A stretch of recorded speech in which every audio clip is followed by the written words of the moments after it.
Era a emoção, imprevisibilidade que vocês queriam? Que você queria? Tá aí, ó, de bandeja para todo mundo. Essa fase de Liga da Champions é um sucesso, né? Esse novo formato faz com que a gente tenha a disputa muito mais acirrada nas últimas rodadas do que a gente tinha na fase de grupos tradicional dos outros anos. Cada ponto conta, cada posição na tabela conta. E tivemos grandes momentos nessa semana, né? Se na terça tivemos 5-4 lá, Barcelona e Benfica, nessa quarta-feira nós temos um jogo que merece a nossa atenção aqui, eu vou falar sobre ele. O Paris Saint-Germain arrancando no coração, na garra, no suor, na vontade, uma virada por 4-2 contra o Manchester City, que estava ganhando 2-0. Uma vitória que coloca o Paris Saint-Germain no rumo da classificação, algo que poderia não acontecer se tivesse perdido para os Citizens essa partida. Então, assim, muita emoção, muita disputa por cada ponto. Isso é muito bacana, tá? Então a gente vai falar aqui nesse vídeo, não só sobre a tabela de classificação, vou dar uma olhada com vocês no final, mas sobre dois jogos, especificamente. Bayern de Munique, que foi fazer um papelão na Holanda, perdeu de 3-0 do Feyenoord, e vamos falar dessa reviravolta. Pô, Quesada, não vai falar do Sporting? Viu o jogo mais cedo do Sporting e rapidamente não gostei. Achei que o Rui Borges errou na forma com que escalou a equipe, na forma com que fez a gestão, tentou corrigir e no segundo tempo, com o Gyökeres em campo, as coisas melhoraram, só que no final das contas, erro defensivo, enfim, não foi o suficiente. E o time até empatou, mas tomou 2-1 de um time que estava morto, né? Desclassificado. Então, assim, sabor muito amargo para o Sporting, que começou a Liga dos Campeões da forma que começou e agora chega na última rodada, depois a gente vai fazer análise, correndo o risco, inclusive, de não se classificar. Enfim, vou começar, deixar o mais divertido para o final, com o Bayern de Munique. O torcedor bávaro, cara, tá muito chateado com a atuação do time nesta quarta-feira. Pô, Quesada, mais o Bayern deu 30 chutes no gol, mais o Bayern teve 80% de posse de bola, mas o melhor jogador talvez do time adversário foi o goleiro. Será que nós vimos o mesmo jogo assim? Porque pegar as estatísticas não mostram realmente o que foi o Bayern.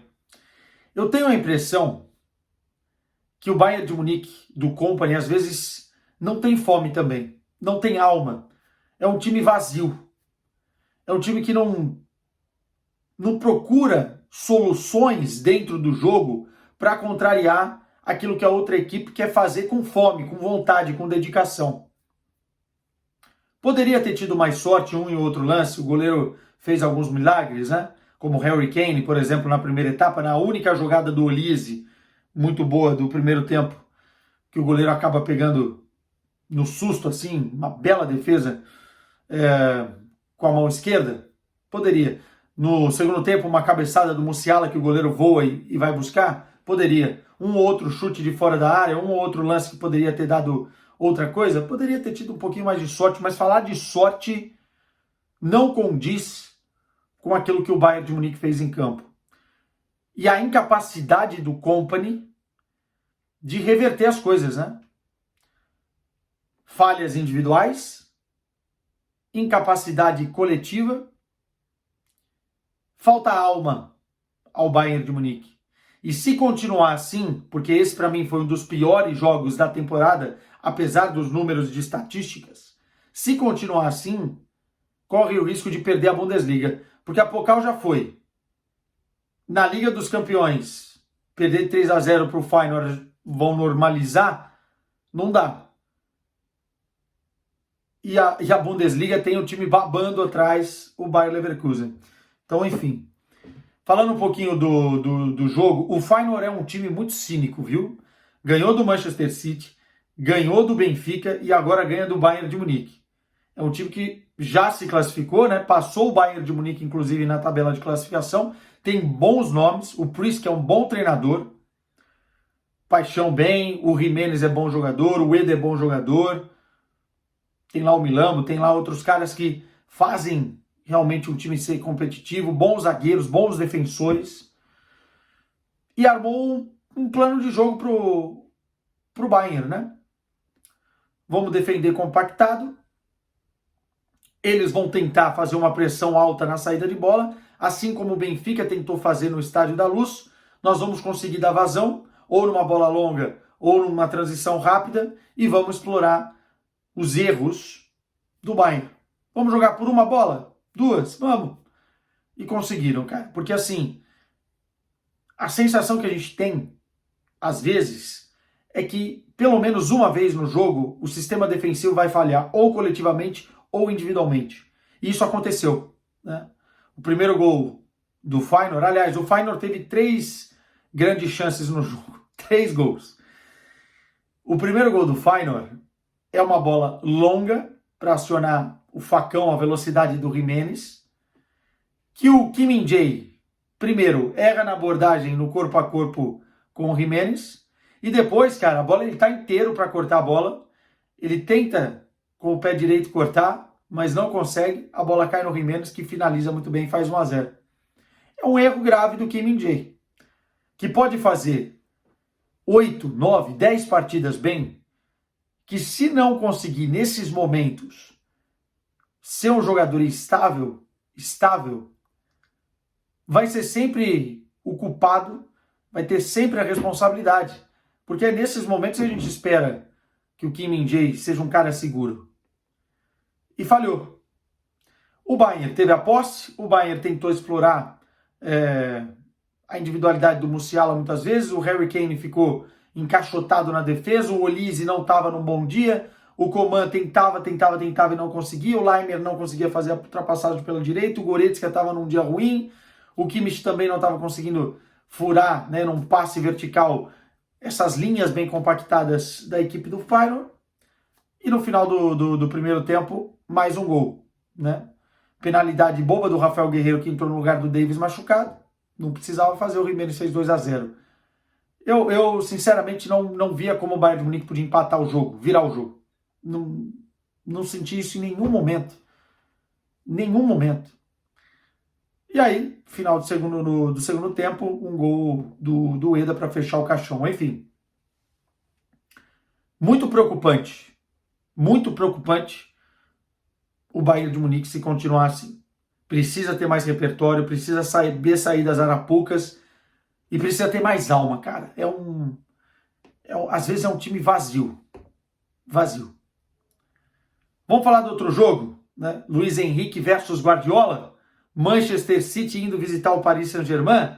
A pressão era muito maior para o Paris Saint-Germain. Porque no final das contas, nessa 8ª rodada que teremos pela frente, o Manchester City, que já tem 8 pontos, já tinha 8 pontos, enfrenta o Clube Bruges em casa. O Paris Saint-Germain teria que visitar um confronto direto com o Stuttgart na Alemanha. Então, assim, era muito mais pressão para o PSG. E eu gostei da forma que o Paris Saint-Germain começa a partida. O primeiro tempo foi bem equilibrado. Acho que o Paris Saint-Germain teve mais bola, e essa foi uma estratégia interessante, né? Tirar a bola do time que gosta de ter a posse para criar as jogadas. O Manchester City não estava conseguindo acertar muito na transição, e o Paris Saint-Germain tinha a paciência de rodar o jogo e tentar encontrar os espaços. Tivemos boas chances para um lado, boas chances para o outro. O Donnarumma foi bem em um momento, o Ederson foi bem no outro momento. Foi equilibrado o primeiro tempo. Só que eu nem vou ficar muito por aí, porque o segundo tempo foi tão divertido, e os 6 gols foram no segundo tempo, que não dá muito pra gente perder tempo com o primeiro tempo, assim. No segundo tempo, o Grealish entra em campo, e não só pela mudança do Grealish entrar no lugar do Savinho, né? Mas também pela mudança de atitude, o City volta diferente e consegue impor o seu ritmo diante de um Paris Saint-Germain que parece que voltou molenga, parece que voltou atônito. E aí, cara, o Akanji vai para cima do Nuno Mendes, surpreendendo, né? Porque o Akanji não é um cara que vai toda hora na linha de fundo, enfim, não tem essa característica. O Nuno Mendes tem muita passividade, ele centra, a bola acaba sobrando pro Grealish, que faz, né? Então, na conta do Guardiola, que colocou o jogador e fez 1-0. Depois, passividade novamente do Paris Saint-Germain, boa jogada do Matheus Nunes, boa envolvência do Manchester City e acaba saindo o gol do Haaland, né? Acho que foi um erro, não foi um erro, foi uma infelicidade do João Neves que acaba gerando o gol do Haaland. 2-0 no placar. Sinceramente, ali eu achei que o Paris Saint-Germain não teria a capacidade de reverter. Primeiro porque estava com a corda no pescoço, segundo porque era o Manchester City, terceiro porque o Paris Saint-Germain tem muita dificuldade em fazer muitos gols, então fazer 3 gols para mim surpreenderia. Mas a verdade, cara, é que o Paris Saint-Germain, com o toque dos jogadores portugueses, João Neves, Vitinha, Gonçalo Ramos que entrou, com o Barcola endiabrado e chamando a responsabilidade, conseguiu reverter o jogo. Conseguiu reverter. O primeiro gol do Dembélé foi uma grande jogada do Barcola pela esquerda, em que ele passa que nem faca na manteiga, faca quente na manteiga, pelo Matheus Nunes, que já é um jogador que tem muita dificuldade na parte defensiva, e ele consegue criar a chance do gol para municiar o Dembélé. 2-1, coloca fogo no jogo, né? E aí depois, na sequência, nós tivemos o gol do Barcola, mais uma vez, muita passividade da defesa do Manchester City. E aí um parêntese aqui, o Manchester City tem tão pouca confiança nessa temporada que o gol do Paris Saint-Germain fez o time desabar. O Rico Lewis não vai marcar o Désiré Doué, não tem ninguém ultrapassando nas costas do Désiré Doué. Ele tem a liberdade para cortar para o meio, bater a bola, bate na trave e na volta o gol do Barcola. O Paris Saint-Germain continua bem no jogo, o Manchester City continua perdido no jogo. E o terceiro gol dava impressão claríssima que iria sair uma hora ou outra. Vitinha na falta, numa jogada que já tinha saído no primeiro tempo, e é treinada pelo Luiz Henrique. O João Neves, que é baixinho, né, tem 1,70 m e tal, vai por fora, ninguém marca o João Neves e ele cabeceia. Já tinha acontecido no primeiro tempo. E faz o 3-2. E depois, para completar, um gol que ainda teve revisão do VAR do Gonçalo Ramos, que entrou bem na partida, guardando a posição de número 9, para fazer o 4-2. Não sei o que acontece com o City, mas mentalmente esse time não é confiável, nem para a última rodada com o Clube Bruges. E o Paris Saint-Germain consegue uma vitória gigante para a história do clube dentro da Liga dos Campeões como um todo, não só nessa temporada. Que virada espetacular. Mostrou que o time tem sangue e mostrou que vai encaminhar a classificação. Vamos olhar a classificação juntos? Para entender o que eu estou falando? Separei ela aqui. Nesse exato momento, os 8 primeiros, né, com o Liverpool liderando e o Leverkusen com 13 pontos, é o oitavo. 13 pontos tem o Mônaco, 13 pontos tem o Aston Villa. 13 pontos tem o Feyenoord, 13 pontos tem o Lille, 13 pontos tem o Brest. 12 Borussia Dortmund, 12 Bayern de Munique e 12 Real Madrid. Até aí 16. Do 17º ao 24º, a Juventus tem 12, o Celtic tem 12. Eu acho que quem tem 11 já está de boa, já está tranquilo. E tem quatro clubes nesse momento com 10. Benfica, Sporting, olha só onde se enfiaram os portugueses.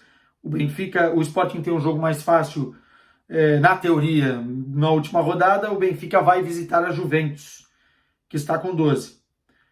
Benfica 10, Paris Saint-Germain 10, Sporting 10, Stuttgart 10. E na 25ª posição, o Manchester City com 8. Ou seja, tem gente com 10 que vai ficar de fora. A UEFA falava pra gente que no início lá da Champions, a nota de corte seria 7. Loucura total. Enfim, o que acontecerá agora? Na próxima quarta-feira, todos os jogos no mesmo momento vão acontecer. Todos os jogos.